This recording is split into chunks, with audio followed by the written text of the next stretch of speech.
Shofe, ugiye kumupaka? Ndio, karibu kaka, karibu. Nire madam. Nini kuna kwa nini? Unagonjwa? Buriya rero naraje irusange kugira ngo nshaka akazi. Mfite umubosi uziko avuze ngo ntabwo ashaka abakozi b'abanyamahanga none ngo akabanyirukanye ku kazi.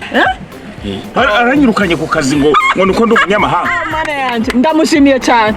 Uwo mubosi wawe niyo muntu wa mbere maze kumva ari umupatriote. Umuntu wa mbere akunda igihugu ciwe. Anakwirukanye. Hivi lakini mama, mwenzako anakosa kazi. Iko na besoin ya kuishi saa wengine. Saa mie na wewe sio tutaweza kuwa na besoin. Kisha uona sikio unarizika mwenzako kukosa kazi. Uranze abanyamahanga baje gusaba kazi ngahi wacu. Nibo batuma tubibishomeri. Uranyumva neza?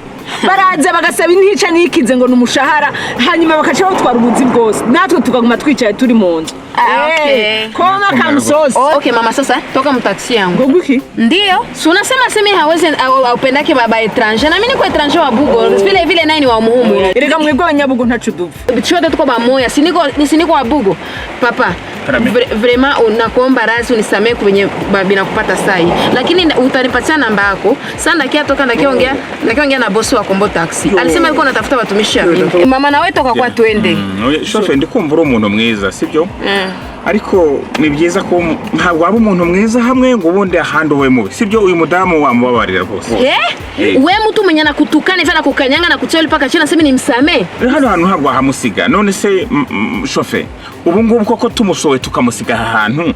Twaba tumweretse iki? Twaba tumwigisha iki? Nta somo twaba tumuhaye. Sawa, haina shida. Mama, mie ni juu ukaka na kusemea. Singekuwa ile, singekubeba.